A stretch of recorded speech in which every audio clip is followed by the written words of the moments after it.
On a cold Sunday in Buffalo, Bills fans Jimmy Watson and Elaine Barton had been dating for 3.5 years and decided to continue consummating their relationship in a porta potty outside of Highmark Stadium. Oh, I'm going Bills -2.5 against the Dolphins. Oh, I hear you. Oh, Miami scored 70 last week. It's not a one-week season, guys. Bills defense is no joke. Yeah, the Dolphins offense is great. They beat up on the Broncos. Who cares? Miami is currently the it team in the NFL. Look at this line. Isn't Vegas begging you, pleading you, please, please bet on the Dolphins, please? This is a game the Bills will win. You're getting this spread below the key number of 3, which I absolutely love. Classic pros versus Joes game, Chelsa. At least for 1 week, I'm trying to be a pro. The Dolphins are the talk of the NFL. They won't be after this weekend. Bills -2.5 in Buffalo.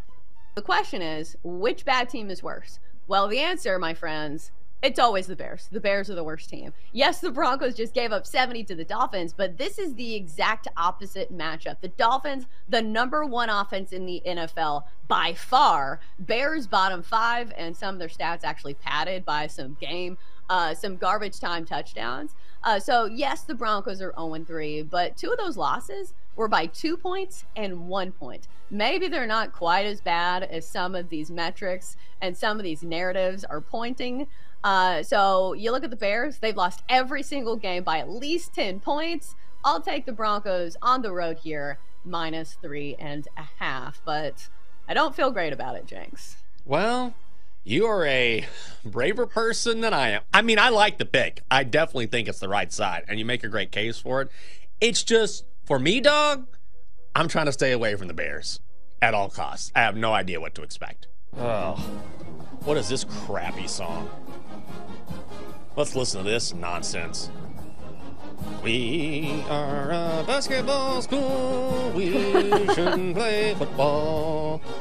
We play good basketball. We don't play. All right.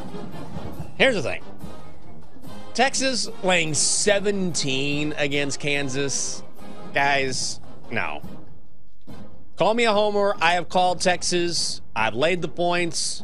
I played against Texas over the past couple weeks. So let's make it 3 straight, betting either for or against the spread when it comes to the Horns. This is a classic look-ahead spot for Texas, right? They're coming off Big 12 conference play opener against Baylor, smash that terrible Bears team. Now they get Oklahoma next week. We're potentially talking about a top 10 matchup between 2 5-0 teams, and Kansas is coming to Austin. Kansas can play. Jalen Daniels is a very good quarterback. There's a reason why Kansas is ranked in the top 25. They're undefeated. So the Longhorns are a very good football team. I watched a lot of Texas football. They are legit. Are they 17 points better than Kansas? Well, they might be, Double D, if you fire that up. I'll tell you what, I might switch it up. Bevo's got something on the grill. What is that? Open. Is it Jayhawk? That's my favorite bird to eat. Jayhawk, dove, and duck. Those are my top 3 birds. Jayhawk is at the top of the list. You know what? Forget about it. Lay it with Texas. We're going into the Red River Shootout undefeated. I like the Jayhawks plus points. I like Jayhawks. I was going to say, Jenks, be strong, brother. I know the fight song is that intoxicating siren that, you know, makes you do things that maybe you shouldn't. But yes, I do think Kansas is the right side in this one, especially when you're getting all those points and you have that big rivalry matchup looming next weekend. If you want to watch it, Texas and Kansas lock horns in Austin, 3:30 Eastern on Sunday or Saturday, excuse me. Pick six.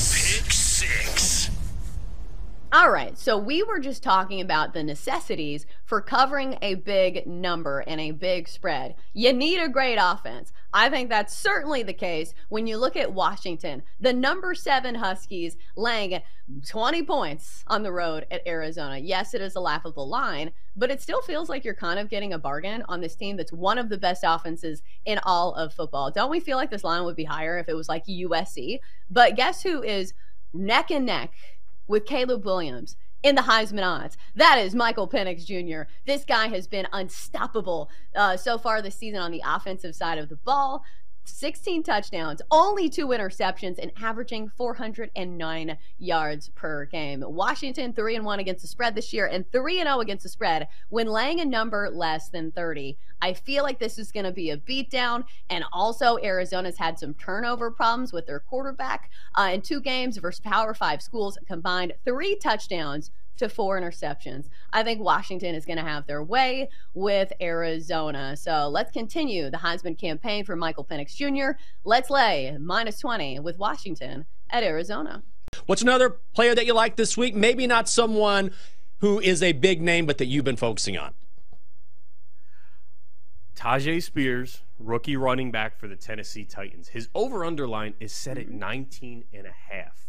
Now, there's not a big sample size when you're running these numbers on guys. There's not a big sample size on a rookie who's played 3 games. But he's averaging 5.5 yards per carry. Realistically, this is 4 carries for Spears. He's had in 2 straight games, and he's seen over 50% of the snaps in 2 of his 3 games. So we're projecting a little bit on a rookie, but I love it. I mean, 19.5. For a guy that's as explosive as him, he could realistically get this in 2 carries.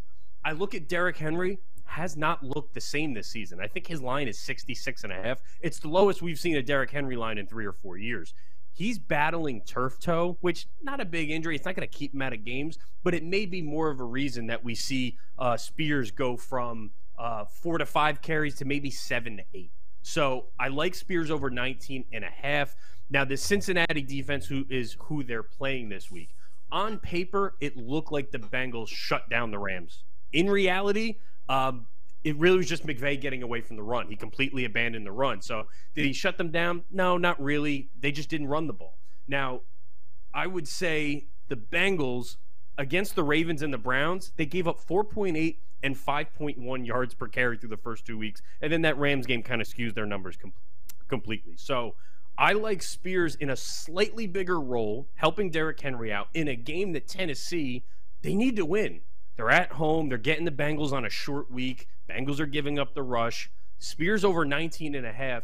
If you're feeling frisky, which I usually am on weekends with my bets, 50-plus yards and alt line for Spears is plus 1,100, plus 1,125 to be honest. He had 49 yards in week 2. So he's 1 yard away from this, and they're giving us 11-1. I'm going to roll with Spears, obviously over the 19.5, but if we want to play some alt lines, 50-plus at 11-1 is insane value on a guy that thinks they have a slightly bigger workload this week. What team has the best chance to maybe upend the Braves because they just look so dominant right now? Maybe it's easy to say the Dodgers, but the Phillies are kind of on the same path they were last year where they're getting hot at the right time. Who do you think maybe matches up best against Atlanta?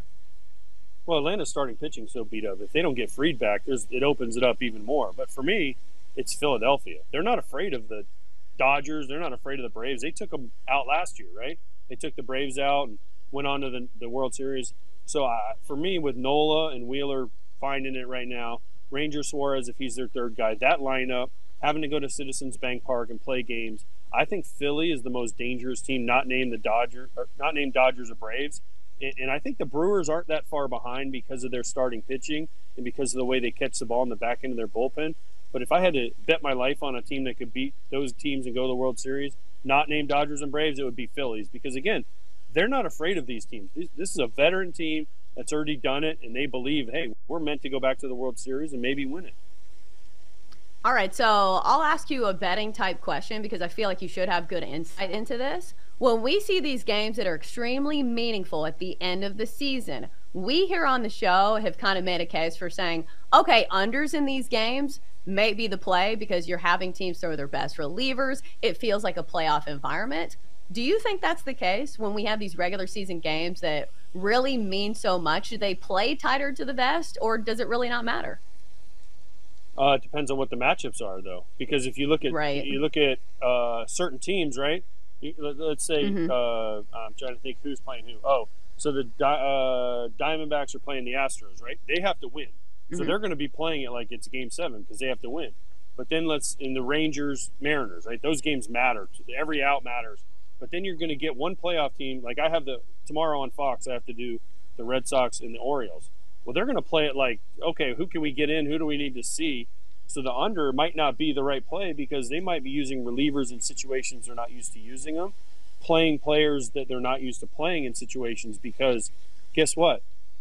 These games don't matter. The Orioles already clinched the East. The Red Sox have been out of it since for a month and a half now. So these teams are just playing out the string. So I think the under is not a bad play, but as a former player and as someone that has to do this for BetMGM, I hate playing the under because it feels like a negative bet to me, and I always want to try to be positive for the teams. It's a pitcher bet. You're rooting for the pitchers. Yeah, but there's other pitchers bets. You can bet strikeouts. You can bet under hits and stuff like that. So I don't know. I always try to bet positive, but I get it. I get you guys are negative. It's cool. What? Come on. Not wrong. This is for you, Chelsa. I mean, this is your lane. I'm rooting for pitchers. My husband was a pitcher, so I root for good pitching. I feel bad when pitchers give up huge outings.